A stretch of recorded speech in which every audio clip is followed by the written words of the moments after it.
Bhagavate Vasudevaya. Om Namo Bhagavate Vasudevaya.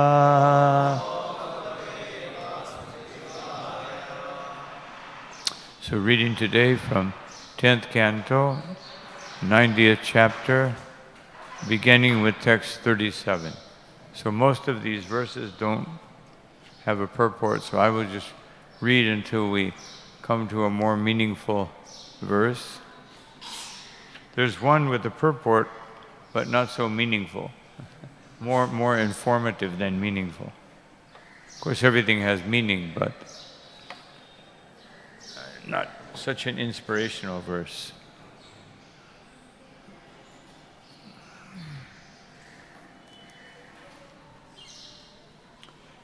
So we won't repeat these verses, just the one, probably repeat verse 46. It's more meaningful. Sachapi rukmina pautrim dorhito jagrite tata vajjatasyad bhavamyastu maushalad avashashita.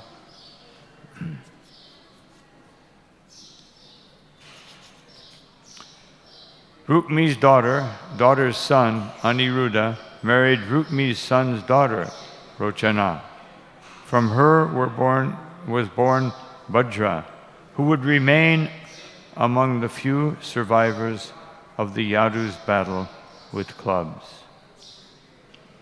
Om Jnanatirmirandasya Kananjana Shalakaya Chakshuru Militam Yena Tasmai Sri Gurave Namaha Chaitanya-manobhishtam stapitam yena bhutale swayam rupakada mahyam tadati swapadantikam. Namo Vishnu padaya Krishna prasthaya bhutale Srimati Bhakti Vedanta Swaminiti namine. Namaste Saraswati Deve Gauravani Pacharine Nirvishesha Shunyavadi Paschatya Deshatardine. Jaya Shri Krishna Chaitanya Prabhu Nityananda Shri Advaita Gadadhar Shivasari Gaura Bhaktavinda. Hare Krishna Krishna Krishna Hare Hare, Hare Rama Rama Rama Hare Hare. So, these were cousins. In the case of Aniruddha and Aniruddha's son, they were marrying cousins. So this was a common practice because they're distant cousins, not close cousins. So this was allowed in Vedic society, but it should not be practiced with cousins who are direct descendants of the husband or the wife, otherwise it can create genetic disturbance. But actually, in Vedic society, everything, nowadays, we use genetic science for dogs, for horses, for cows, but not for humans. Humans, it's all raganuga, and therefore, we have so many disturbing factors, so much varna sankara, because just as 12th canto predicts that everything will be based on bodily symptoms and bodily beauty, not on the qualities that the person may possess. So that science is there and very much practiced, just like in the birth of Parikshit Maharaj. Everyone was very concerned, although all the proper elements were given as far as him being born, because he was the last descendant. Everyone was very concerned. But then the astrologers said, no reason for concern, because he's not a Mahabhagavata. He's a Mahabhagavata Mahan. He's a Mahabhagavata. So therefore, he is such a great personality that no reason for concern. But nowadays everything is whimsical, and they can't even figure out what gender they are, what to speak of, trying to combine people in such scientific way so they can produce children who will be beneficial for the world. And therefore, Srila Prabhupada said, the children in our Krishna consciousness movement, if the devotees are especially careful to perform Garbhodana Samskara, then we will have very, very qualified children. It's like Srila Prabhupada, the most qualified person, as he himself says, especially in 2nd Canto, 8th chapter, text number 5. He says that just one pure devotee can save millions of people. And we see that. We see that, the practice. We see how Bhaktivinoda Thakur laid the foundation. Bhaktisiddhanta Saraswati Thakur created the system, and Srila Prabhupada executed. But he's left so much to us. He left us prematurely. It seemed like prematurely. Just like many things we'll see in the next few verses, which appear to be something, but they're actually not. But in any case, the Srila Prabhupada left so that we would assume the responsibility.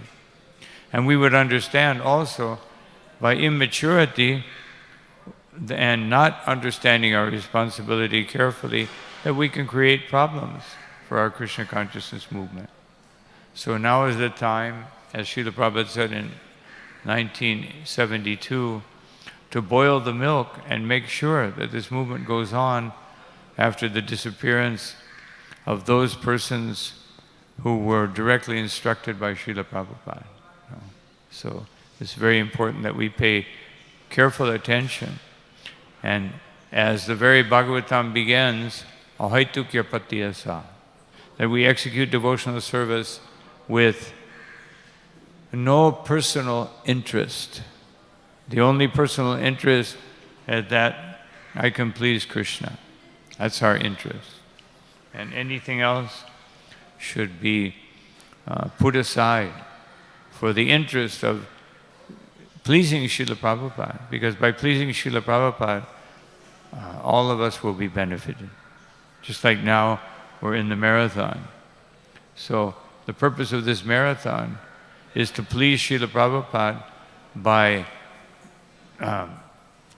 fulfilling his mission. His mission was Chaitanya Mahaprabhu's mission. Chaitanya Mahaprabhu has his secondary cause for appearing, which is his mission, to save the fallen conditioned soul. Krishna Prema Pradayate. If we're followers of Lord Chaitanya, not only do we want to give them some information that they're not this body, we have to give them the opportunity for Krishna Prema, because that's Lord Chaitanya's mission.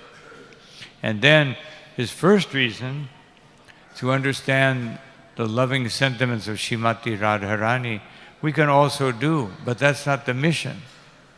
That's an individual possibility in one's own spiritual growth.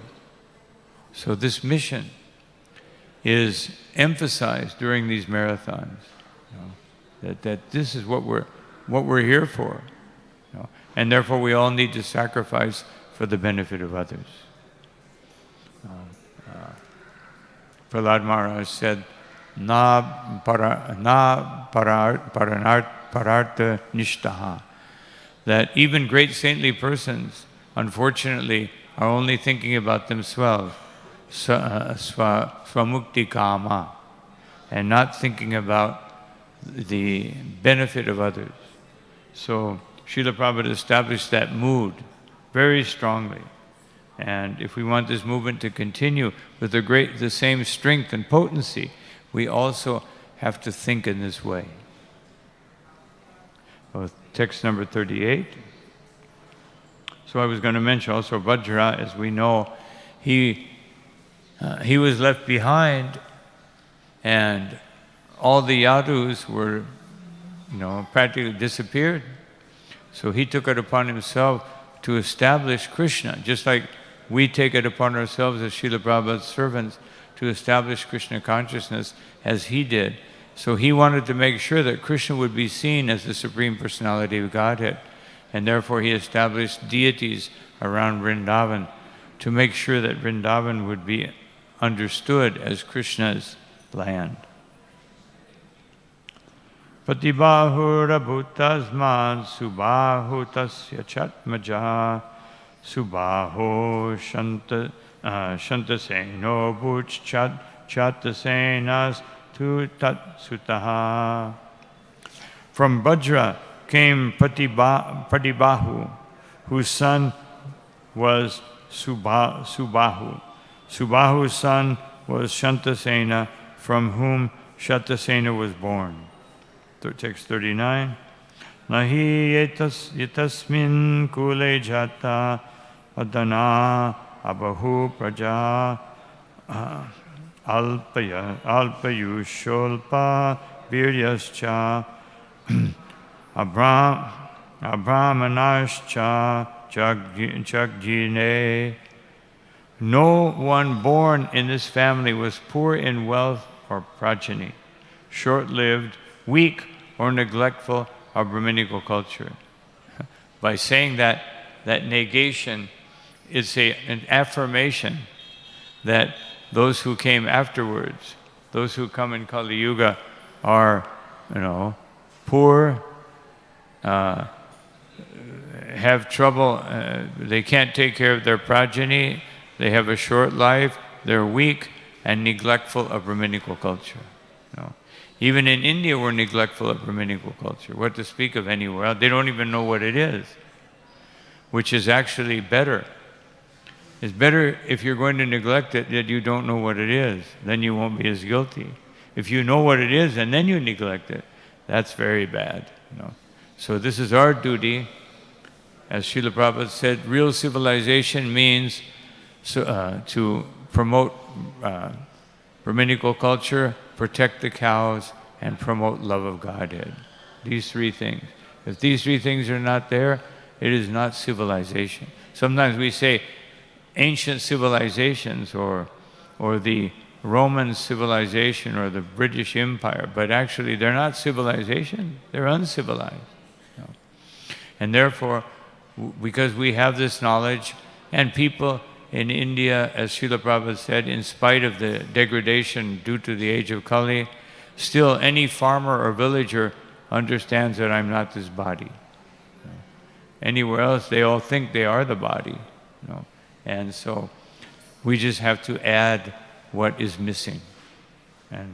But sometimes that's difficult because people think they know.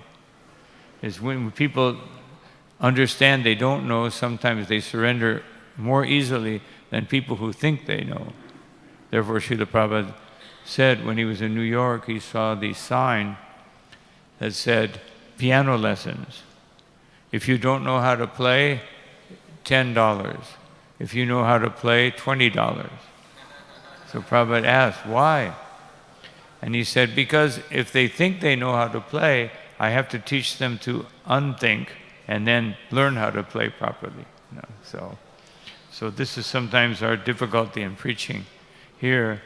That's why it's good we're concentrating on the young people who haven't been contaminated by strange adaptations of the Vedic philosophy. Text 40. Yaduvamsa pasutanam umsam vikyata karmanam sankyana shankete kartum apivasha yuter nipa. The Yadu dynasty produced innumerable great men of famous deeds. Even in tens of thousands of years, O king, one could never count them all. Wow, that's pretty amazing. Sounds like, modern, when you get into mathematics, you get into infinity. So when we speak about this, we're talking about that aspect of mathematics which is impossible to understand. Even the greatest scientists cannot explain infinity nor can he explain the square root of -1. But without that, you can't do anything with electromagnetic energy. But it's a number that doesn't exist, which means that behind everything is the Supreme Personality of Godhead. Text 41. Tisra kotya sahasranam asta shiti shatani cha asanyadu kulacharya kumaranam iti shutam. I have heard from authoritative sources that the Yadu family employed 38,800,000 teachers just to educate their children. Now it's said that each teacher had 1,000 students. So you can just imagine these numbers get to be very great. Now listen to the next number. Sankyanam yadavanam ka karishyati mahatmanam jatra yutanam ayuta lakshenasti sa ahukaka. Who can count all the great Yadavas, when among them King Udrasena alone was accompanied by an entourage of 30 trillion attendants? That's just his bodyguards and his attendants. 30 trillion for one king. Of course, he was the main king. Purport. Srila Vishwanath Chakravarti explains why specifically 30 million, rather than an indefinite number of tens of trillions. It is stated here to be the number of the kings of King Udrasena's attendants. He does so by citing the interpretational rule of Kapin Jaladi Karana, the logic of referring to pigeons. Somewhere in the Vedas is found the injunction that one should sacrifice some pigeons. Thus, this plural number should be taken to mean not an indiscriminate number of pigeons, but precisely 3 of them, since the Vedas never leave any matter vague. The rules of Mimamsha interpretation take 3 as the default number when no specific number is given. So therefore, 30. Since there were trillions, so it must be 30 trillion. They put the 3, the pigeon logic. So even though that is a purport, I didn't find it to be so enlivening, so talking about pigeon logic. So I'll read a couple more verses. Devasura habahata Daiteyaya sudaruna te chotpana manusheshu varja dipta babadide. The savage descendants of Deity, who had been killed in past ages in battles between the demigods and the demons, took birth among the human beings and arrogantly harassed the general populace. So now we get into the coming to the end of this particular part of the Bhagavatam, the end of the 10th canto, which comes up in a few more verses. So this is the summary of the king's glories.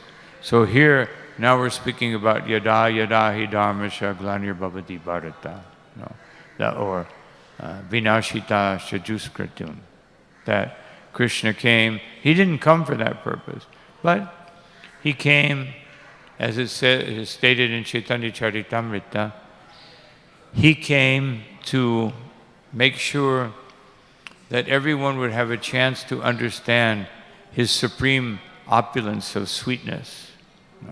This is his main opulence, not the opulence of tattva, but the opulence of rasa. So he came to exhibit this. And while he was here, because the demons from previous ages, after they were defeated by the demigods, they were scattered throughout the universe.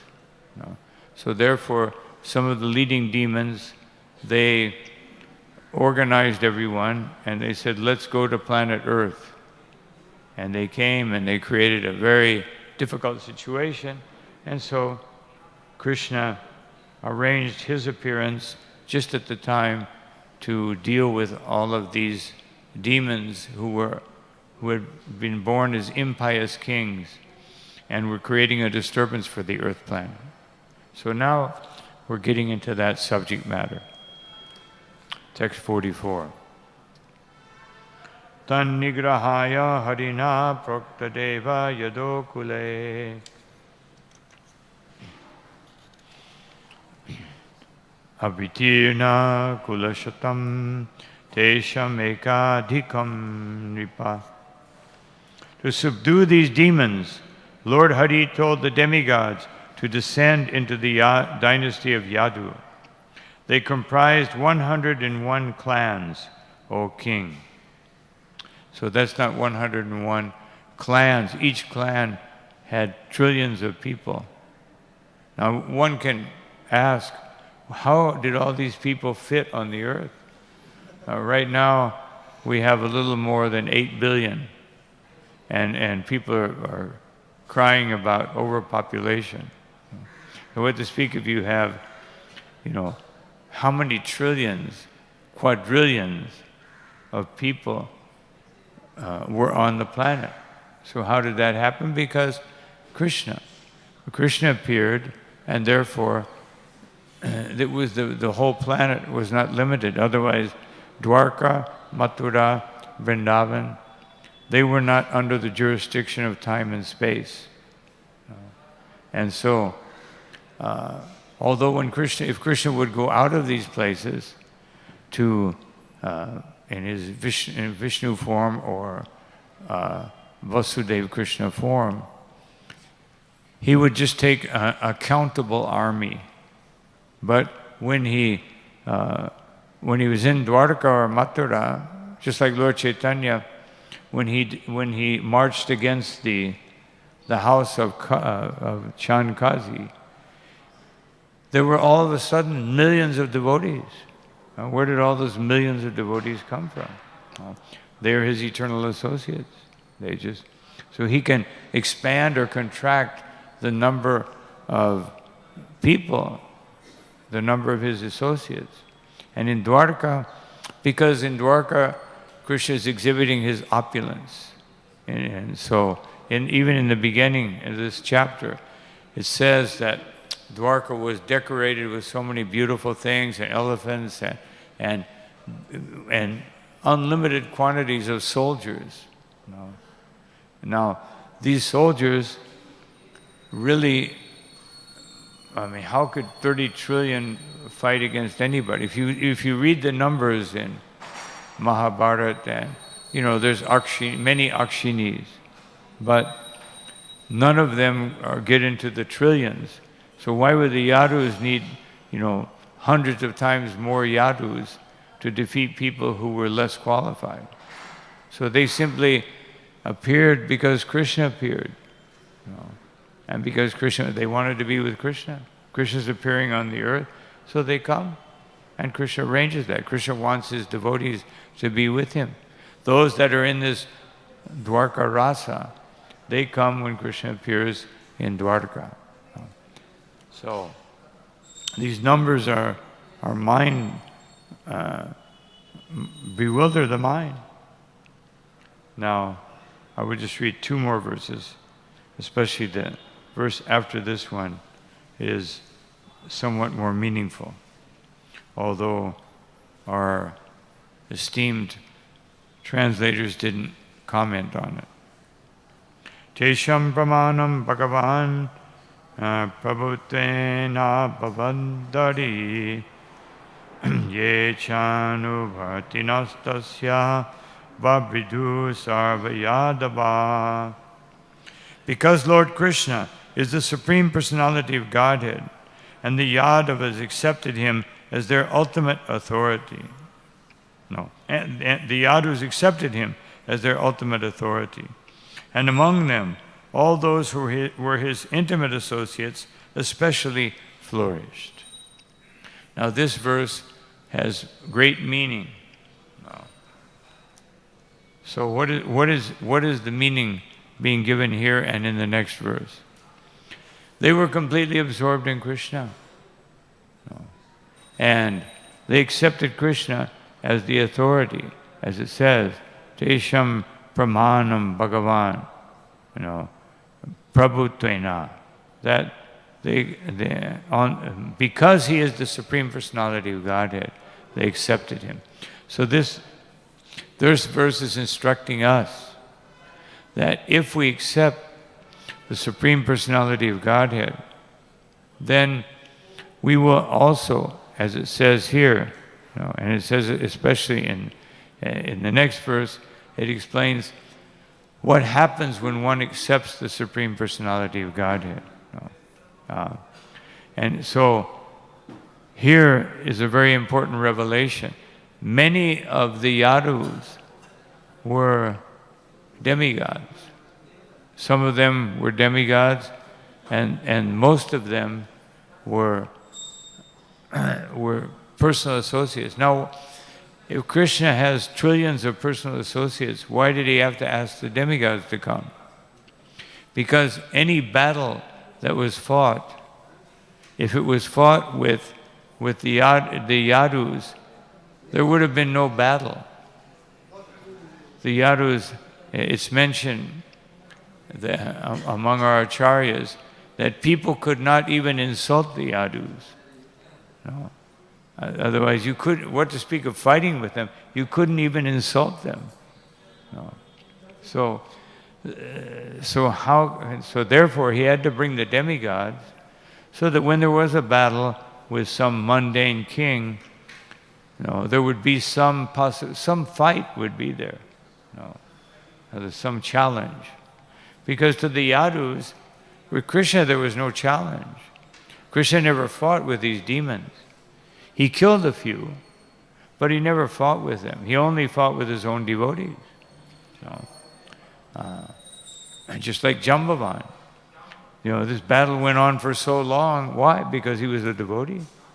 The battle previously in his Vishnu form with Hiranyaksha and Hiranyakashipu went on for a long time because they're his devotees. But to fight with, all these other people, Jarasandha, Krishna didn't waste his time. He led his devotees. Therefore, there's a verse, I think it's the second to the last verse in this chapter. I think 48 or 49. Probably 48.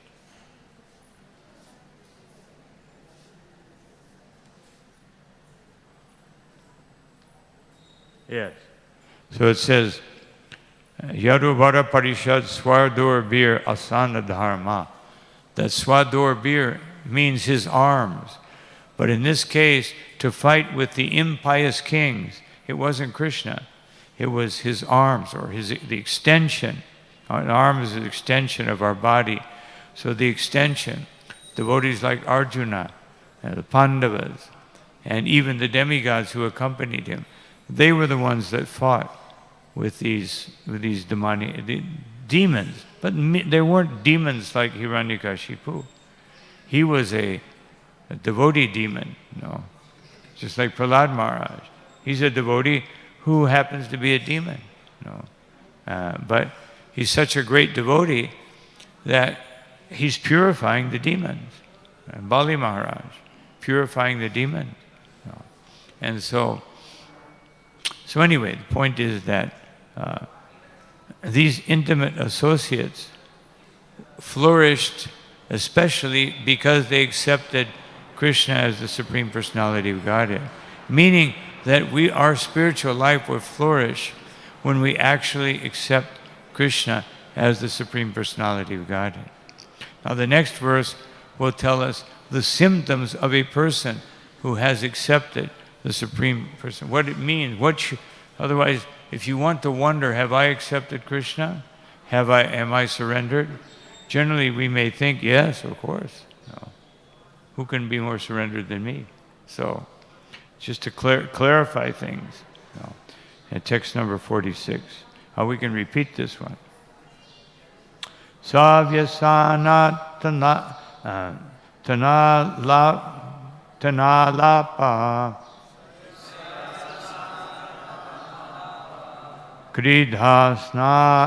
Sridasnanadi karmasu Nabidu santam atmanam Vishnaya Krishna Chetasaha Savya Sanatanalapa Kridha Sanadi karmasu Nabidu santam atmanam Vishnaya Krishna Chetasa.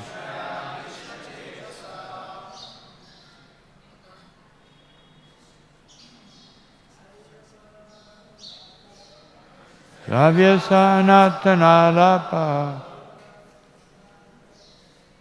Vida Sanadi Karmasu Vidu Santamatmanam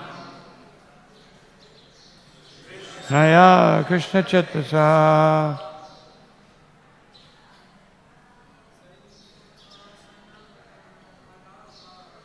Savya Sanatanalapa Vida Sanadi Karmasu Nabidu Santamatmanam Vishnaya Chitta Satasa.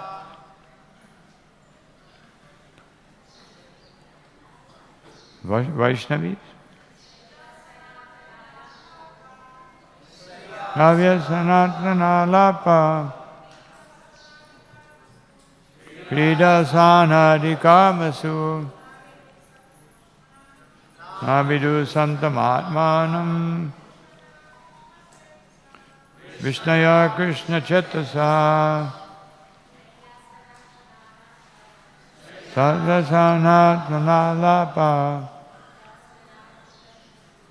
Krida Sanadi Karmasu Nabidu Santamatmanam Vishnaya Krishna Chetasa. Shabya of sleeping. Asana, sitting. Atana, walking.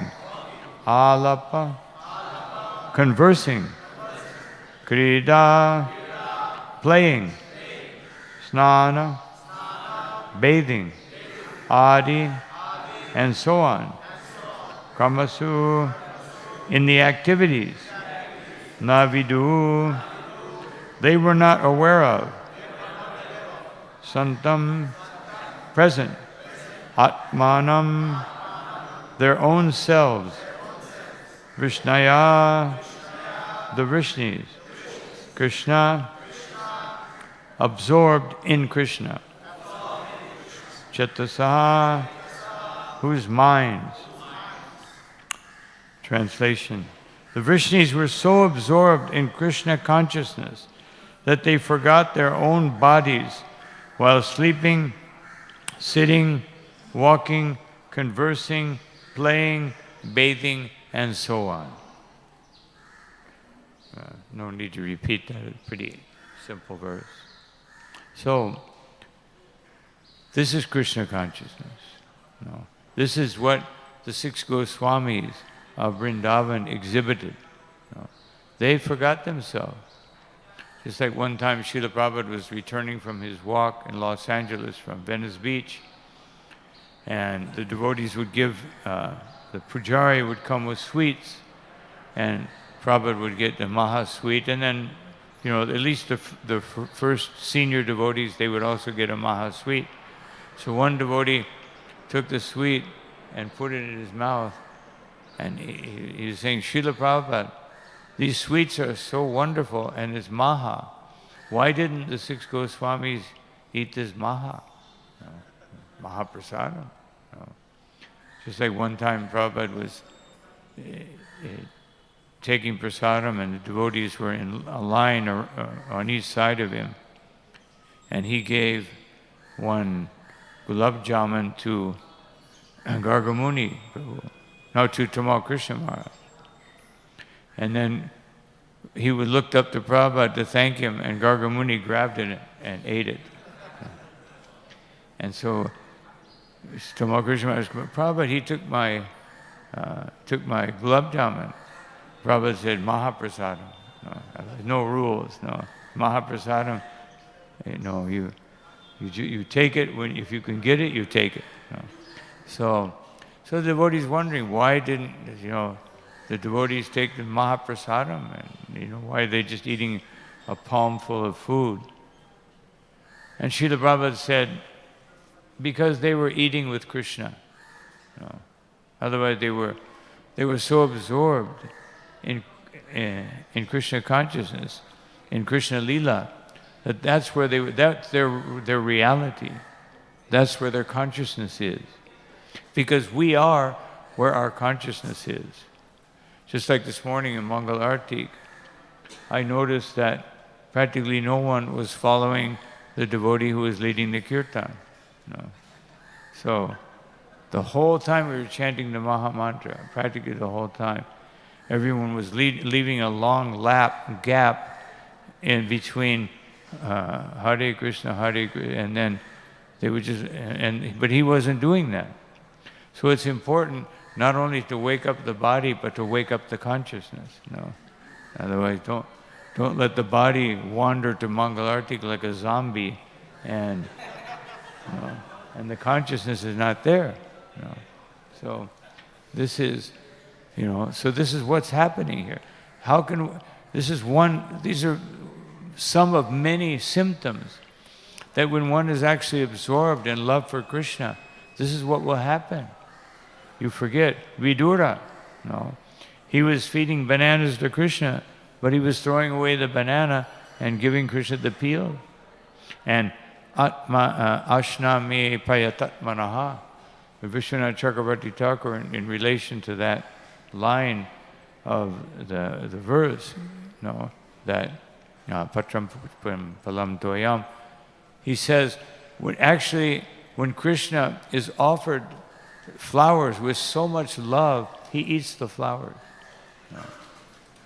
Just like the cows, if you approach the cows with a garland on, they will eat your garland. But Krishna generally doesn't eat flowers. But if a devotee offers the flower with sufficient love, Krishna will eat it. And Krishna ate the banana peels of Vidura. He didn't realize.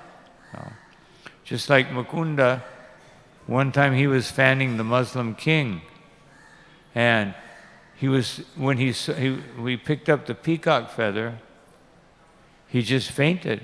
He couldn't fan.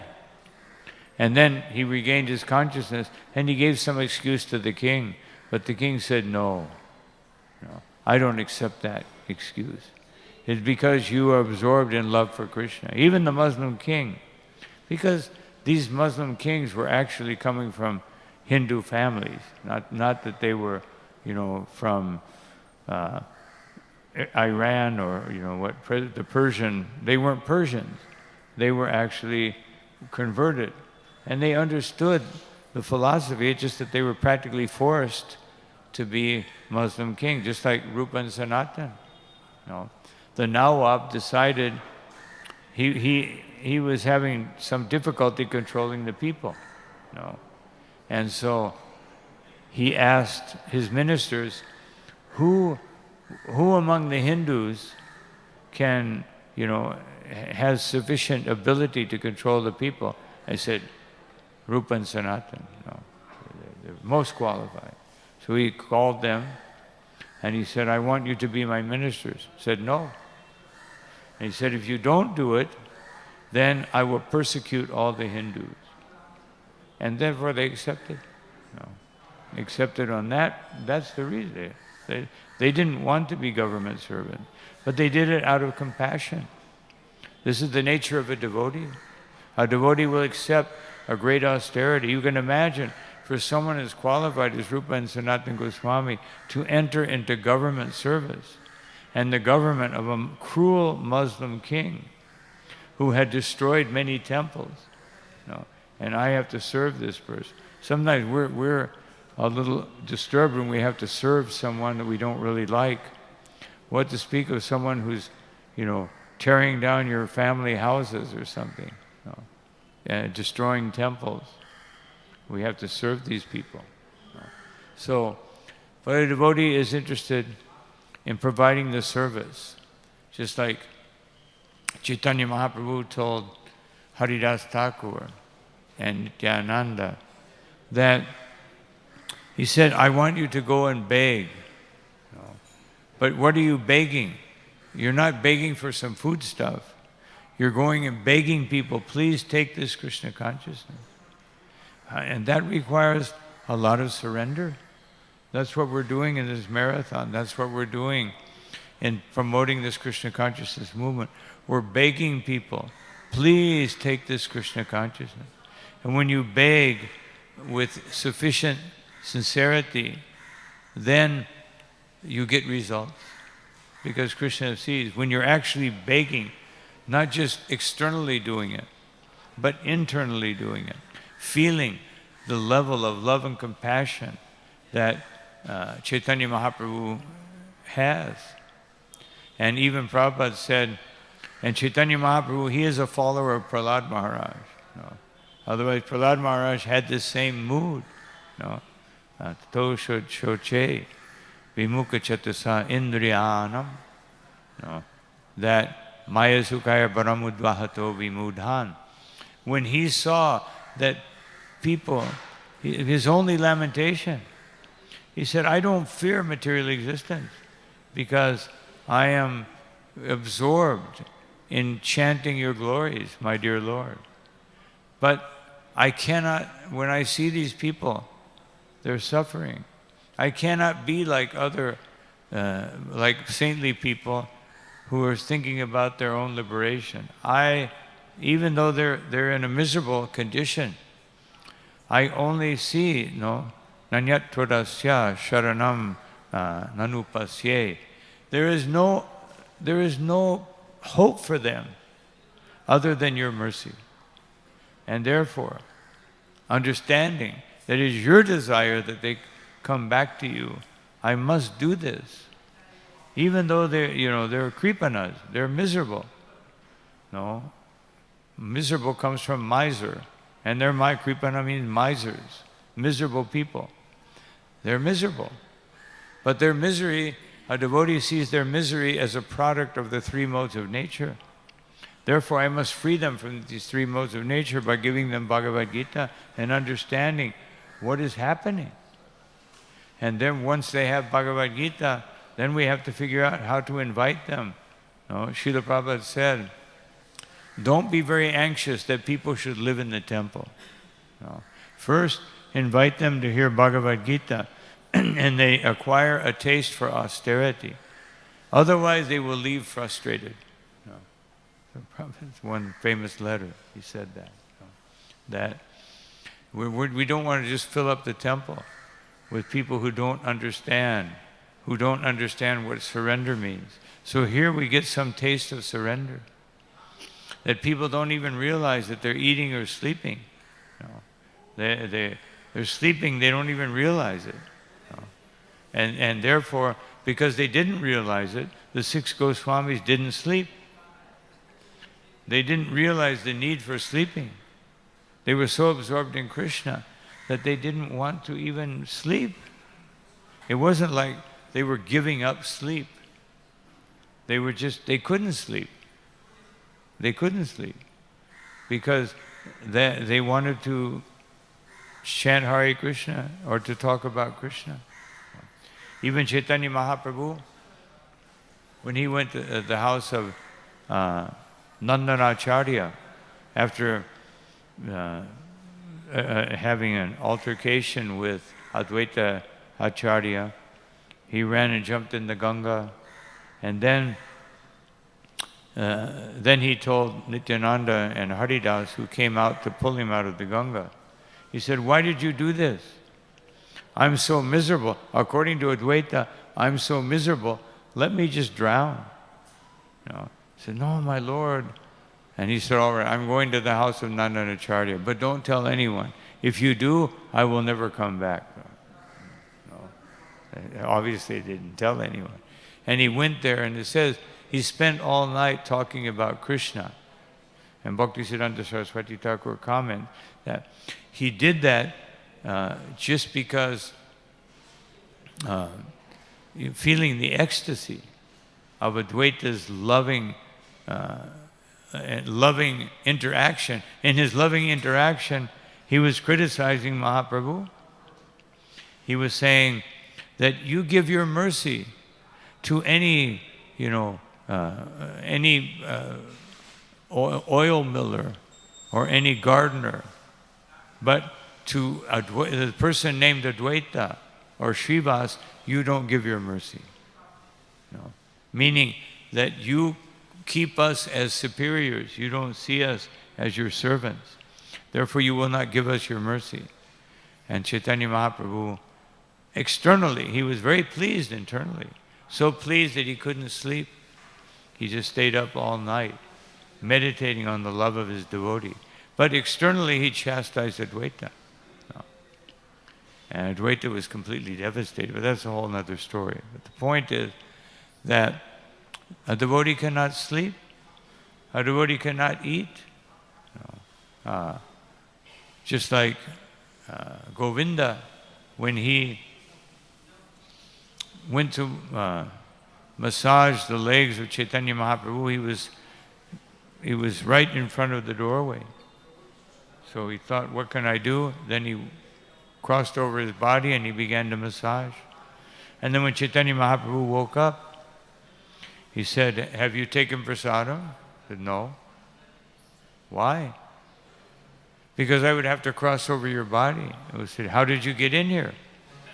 "I crossed over your body. To serve you, I will commit that offense and take the result. But for my eating, I would never do such a thing."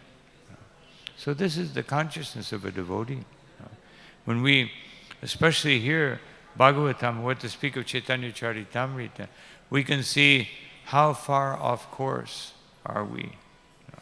How we're missing the essence of Krishna consciousness. And here it is. Walking. They were walking. Sometimes they didn't know. When Chaitanya Mahaprabhu took sannyas, he just started walking. And he was kind of going around in circles. He thought he was going to Vrindavan. And then he felt like the people were very impious. So he said, "Let's go near to the Ganga. And then we'll meet some pious people." And he was thinking, what's the use of even taking sannyas? What's the use of even living if all these people are impious and they won't chant the holy name?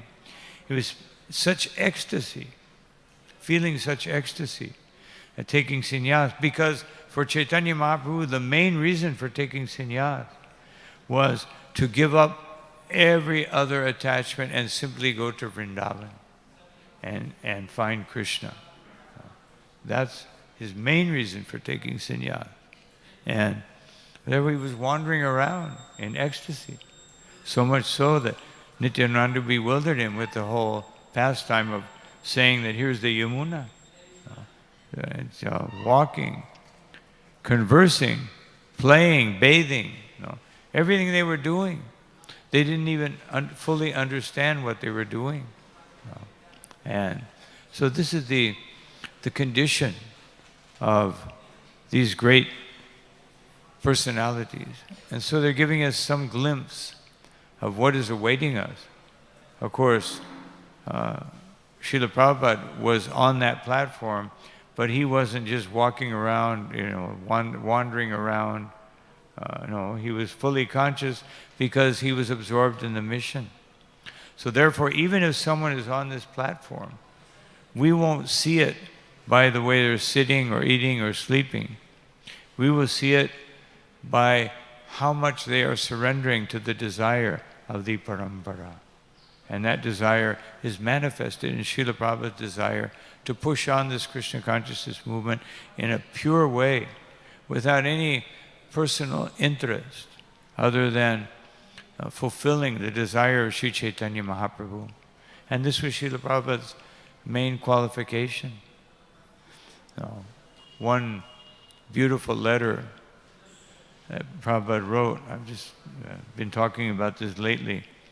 1970, he wrote a letter to Hayagriva Prabhu. I should keep a copy of it. But anyway, in the letter, he said, "Thank you for your sentiments, but I do not deserve them. I am simply a useless person."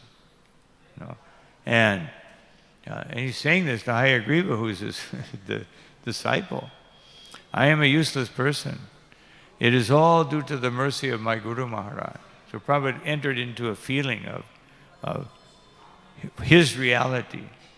His reality was, I'm not the Acharya. I'm not the Guru. I'm just a servant of my Guru Maharaj. And all of you, he said, my Guru Maharaj has sent all of you. He said, I was reluctant. I did not want to take up this mission, but he forced me. He obliged me to do so. He is so merciful.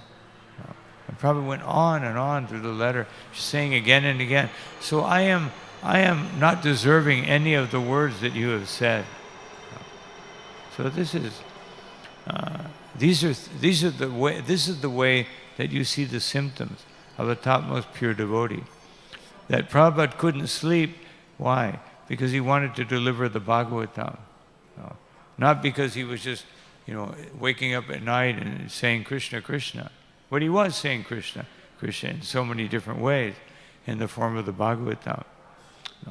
So he couldn't sleep because this mission was more important.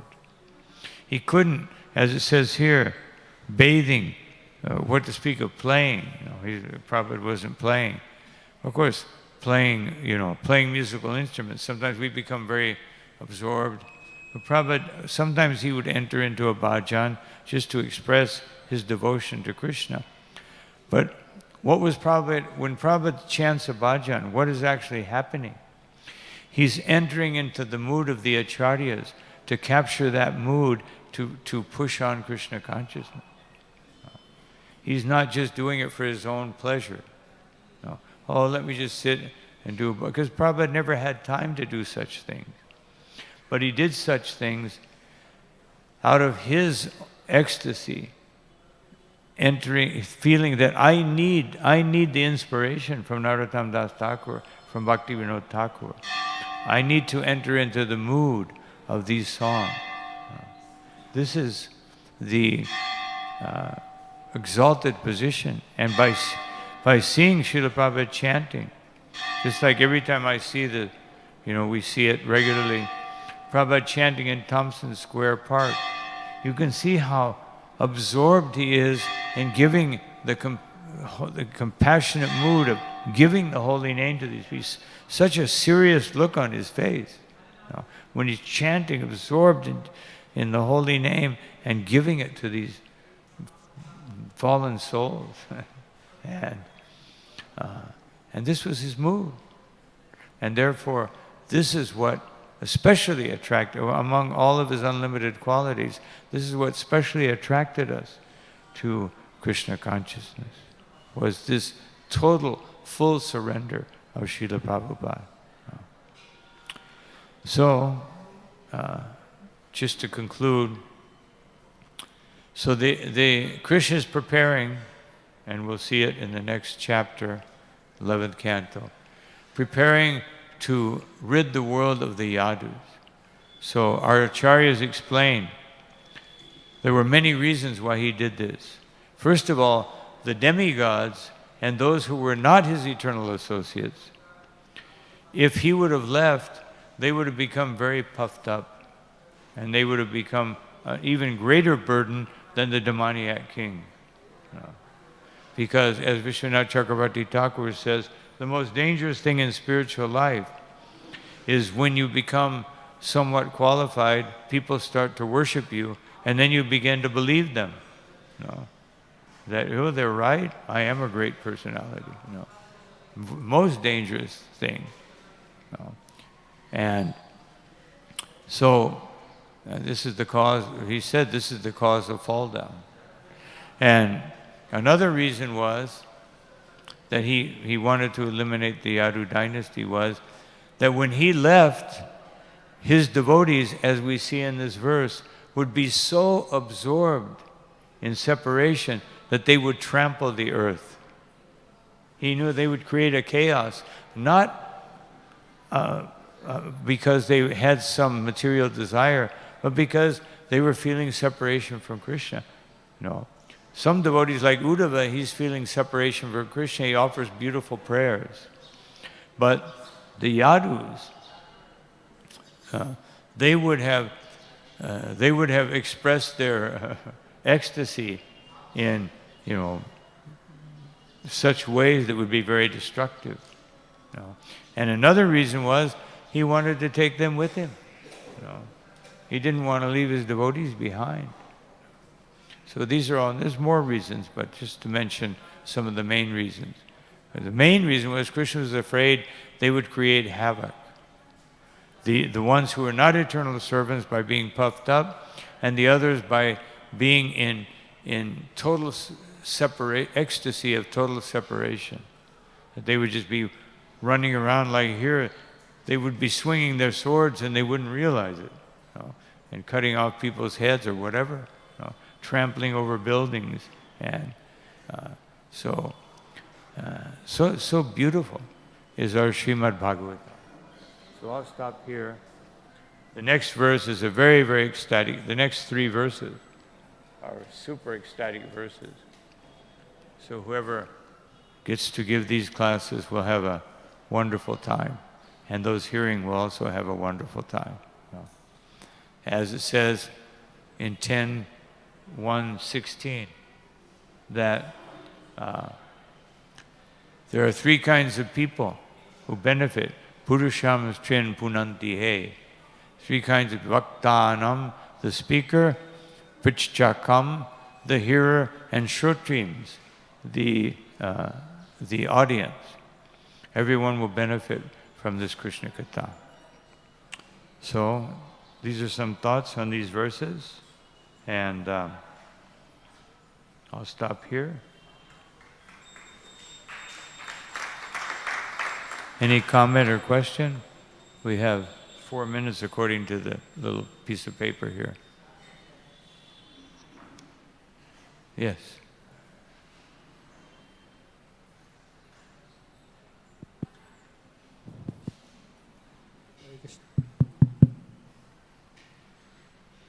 Just say it loudly. Yeah. Hare Krishna, Hare Krishna, Hare Krishna. Pranam, then pranam.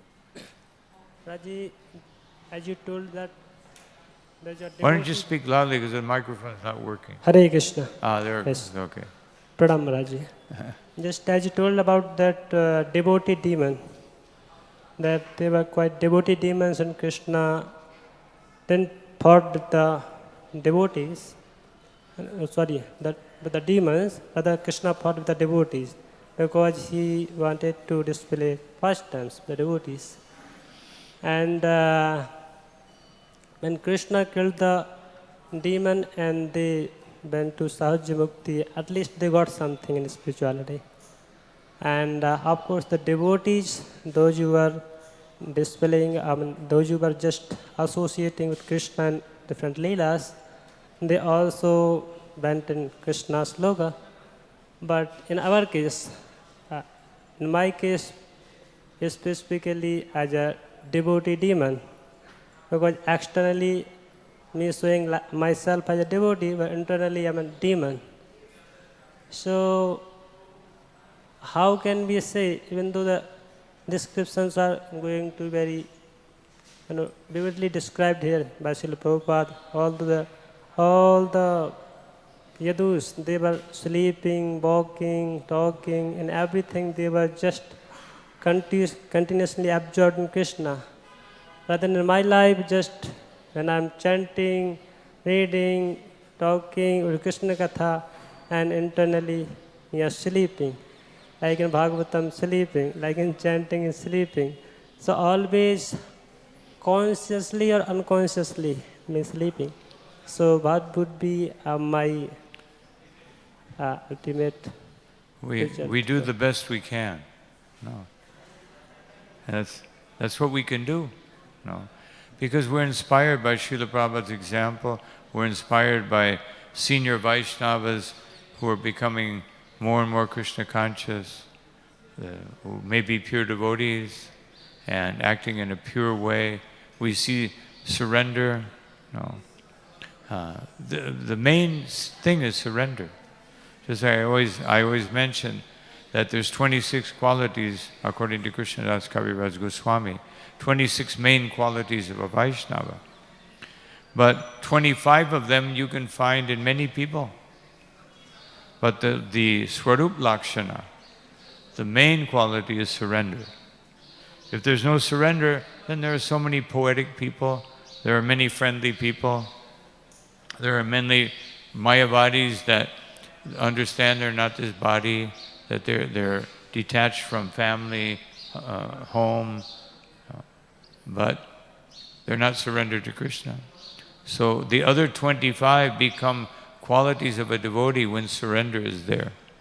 Then they become specifically qualities. The devotees will have these automatically, but other people may also have them. But the devotees have this unique quality, surrender to Krishna. No. That one nobody has except for the devotees. So seeing the surrender of Srila Prabhupada, maximum surrender, and seeing others surrendering, following in his footsteps to their best ability, is what allows us to go on. Plus, Srila Prabhupada's example was the ideal. His writings are the ideal. So many things in the Bhagavatam we cannot follow at this point in stage in time. So many things in Bhagavad-gita even we can't follow. No? Just nirmamo nirahankara, give up your ahankar. Most of us can't even do that. What to speak of everything else that Krishna says in Bhagavad-gita. So we do the best we can. And the best we can means that every day we hear this Bhagavad-gita and Srimad Bhagavatam and try to put it into practice. Satatam kirtayantamam yatantas cha dridha vrataha. First we hear and we chant, and then we put it into practice. No? Otherwise, what's the use of repeating the Shikshastika in the morning if you don't practice it? Then it just becomes a space filling up 5 minutes in between, Tulsi-Puja and Japa. Just a filler. We don't want the Shikshastika to be a filler. We want it to be a reality, and the ideal put before us by Sri Chaitanya Mahaprabhu that we must manifest fully within our hearts. And that will take a whole lifetime. Minimum a lifetime. And if we can do it in a lifetime, we'll be very fortunate. Is that okay? Thank you so much. Hare Krishna. So now the time has expired. I don't want to take devotees' time. I want to obey. Part of surrender is obeying. Here it says 9:10, which I already passed. So thank you all very much. Srila Prabhupada ki jai, Anantakoti Vaishnava Vrinda ki jai, Hitai Gaur Premanandi.